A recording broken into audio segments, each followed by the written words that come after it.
Good morning. Welcome to day 8 of our daily Facebook Lives on clinical sleep medicine tips. Thank you for joining me live if you're here. And then if you're watching the replay, type replay in the comments so that I know that you are watching. And also let me know if there's any specific sleep topics that you want me to talk about that would be helpful for you as the clinician in outpatient practice. Today we're talking about screening labs for sleep. And as you may know, I'm a psychiatrist, I'm a sleep medicine physician. I am seeing patients today, so I'm going to keep these really short and brief because I have a patient coming up soon. But I thought I'll just talk about some basic screening labs that you can order in your practice if you're seeing patients who struggle with sleep issues, whether they're struggling with insomnia, hypersomnia, restless sleep, or something in between. This topic today will be particularly helpful. Some of the other topics we covered were melatonin, best practices, resources for CBTI, core components of CBTI, the Fife model for patient-centered interviewing, optimizing the bedroom, and so on. So you can go ahead and check those out later if you're interested and if you have time. I'm Dr. Nishi Bhopal. I'm a physician specializing in integrative psychiatry. I'm also board certified in sleep medicine. I have a YouTube channel where I teach physicians and therapists all about practical clinical sleep medicine because most of us only get 2 hours of sleep medicine education during training unless you go and do a sleep fellowship. I also have an online course for physicians and therapists about clinical sleep medicine, so I can share more about that if you're interested. I'll put the link to the YouTube channel in the comments below if you want to take a look. I've got lots of different fun topics. I think they're fun topics on there. So if you are watching the replay, let me know where you're joining from, what is your specialty, and what are some of the biggest challenges that you're seeing with sleep in your practice. And I'd love to jump on and answer some of your questions or address some of your concerns. Today, we're talking about some basic screening labs that you can do in your practice. And we're not going to go into a comprehensive list. I'm just going to talk about 3 very simple labs that you can do.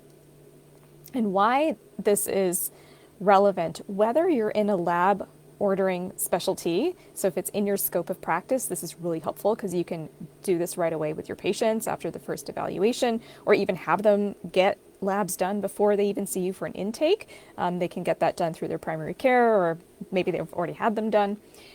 So it's very accessible. If you're not in a lab ordering profession, if it's outside of your scope of practice, it's still a good idea to understand what kinds of things might be relevant from a physiological and biochemical sort of point of view.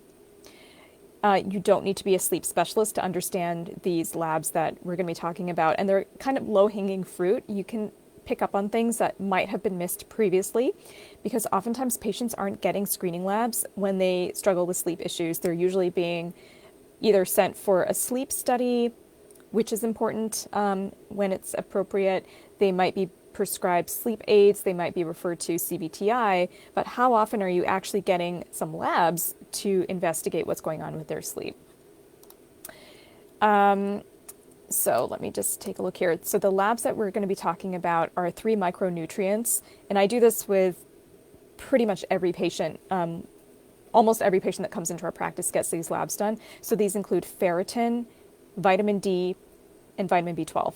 And I'll talk a little bit more about why those are relevant for sleep. We also do tend to get a whole set of other screening labs like a CBC, a CMP, thyroid, hemoglobin A1C, lipid panel. We like to know what's going on metabolically with that patient as well, because there is a relationship between metabolic health and sleep health. So we do like to look at all of those things, but I'm going to talk about these 3 micronutrients specifically today. Okay, so first we're talking about iron and ferritin. So I do recommend checking a ferritin level pretty much on most patients who are struggling with sleep, especially if they're struggling with fatigue, because of course we're looking for anemia or hypersomnia. Also, if they're struggling with insomnia or restless sleep, iron may be playing a role with that. And then if they, of course, have restless leg syndrome or they have periodic limb movements, we want to be checking iron levels as well. And when you check a ferritin, you don't want to check that in isolation. It should be checked in conjunction with a CBC, serum iron, and TIBC, because a ferritin alone is not going to be necessarily that helpful. Ferritin, as you remember, is an acute phase reactant, so it can be elevated in cases of inflammation and infection and things like this. So we want to get a full picture of what's going on with this patient's iron status. So we want to be doing it in conjunction with those other tests that I just mentioned. Okay, why is iron relevant to sleep? Well, one thing is that with restless leg syndrome and then with restless sleep in general, there may be an association with dopamine dysfunction. And iron is a cofactor for tyrosine hydroxylase, which is the rate-limiting enzyme in the production of dopamine. So if a patient is deficient in iron, it's going to impact their dopamine production, and it could result in symptoms of dopamine dysfunction, including restless leg syndrome and restless sleep. And then, as I mentioned, of course, we know for patients who are struggling with fatigue and sleepiness, anemia can be playing a role there, iron deficiency anemia, and also a B12 anemia. So we're going to talk about that too. Some studies have shown an association between decreased iron intake and short sleep duration. Very short sleep duration being defined as less than 5 hours. Even after controlling for overall diet, there is an association that has been shown with reduced sleep duration and iron deficiency or decreased iron intake. So I do recommend screening for this, and you might be surprised at how often you pick up on maybe not full-blown iron deficiency anemia, but a subclinical iron deficiency. And sometimes even treating those subclinical iron deficiencies can have a profound impact on your patient's sleep. And we see this all the time in our practice. So if the ferritin is less than 50, you want to consider replacing iron. If the ferritin is less than 75 and the patient has restless leg symptoms, then you want to supplement with iron. So there's more guidelines in the Restless Leg Syndrome Foundation website. So they've got a whole guideline on iron repletion, and so you can look at that. But they do recommend iron repletion in patients who have restless leg symptoms, without anemia. So that's an important point and something that you can easily screen for in your practice. In my clinical sleep kit course, we go into more detail on these different screening labs. And I have a YouTube video on this as well, so I'll put that in the comments if you want to just kind of take a look at that. Okay, the next micronutrient that I recommend screening for is vitamin D. So the reason for this is that vitamin D is important in coordinating the circadian rhythm. It helps to regulate the sleep-wake state. It's also involved in the paralysis of our muscles during sleep, right? So that's an important aspect of REM sleep. Vitamin D is also involved in the regulation of serotonin and melatonin. Studies do show that supplementing with vitamin D when patients have vitamin D deficiency can improve sleep latency, and it also improves sleep duration in older adults. So I'll say that again. Replacing vitamin D or increasing the patient's vitamin D levels helps them fall asleep faster, and it can help improve their amount of time that they're sleeping, especially in older adults. So the cutoff value is thought to be about 20 nanograms per milliliter. When a patient has a level less than this, it increases the risk of poor sleep quality by nearly 60%. So are you checking vitamin D with patients who are struggling with sleep in your practice? If not, I highly recommend adding this in along with the ferritin and iron that we just talked about. The Endocrine Society actually recommends replacing vitamin D if the level is less than 30 nanograms per ml. So even sort of a higher threshold than that level of 20 as a cutoff. In my practice, we actually try to aim for a vitamin D level of about 50 to 60. So in the functional medicine lens, that's considered optimal. So when we have patients, we screen them for vitamin D. If their levels are less than 50, we do replace with a target of getting that level up to 50. And we do find that patients notice that their sleep quality is better, they have more energy during the day.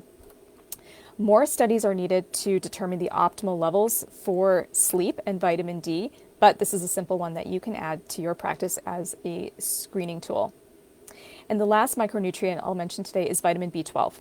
So vitamin B12 is important in the synthesis of melatonin. So as you may recall, melatonin is the melatonin synthesis pathway is tryptophan is then converted to serotonin, which is then converted to melatonin. B vitamins are important cofactors in a whole variety of different enzymatic reactions, including the synthesis of serotonin and melatonin. For vitamin B12, the optimal level is thought to be in about the upper half of the reference range. So when you see your patient's result come back, if their B12 level is in the lower half of the reference range, that should get you thinking about, okay, what's their vitamin B intake like? Are they not absorbing it? Do we need to supplement with a vitamin B12, supplement or a B complex? So we're often aiming for a target level of about 500. And again, this is kind of like through the functional medicine lens, this is sort of the range that we're kind of targeting. Risk factors for people with low B12 include people on proton pump inhibitors, patients on metformin, people over the age of 60, people who consume a primarily vegan diet or plant-based diet. They may be not getting enough B12, or in those other cases, like patients on certain medications, they may not be absorbing the vitamin B12. And how this affects a person's sleep is that they may struggle with fatigue. They also could be struggling with insomnia.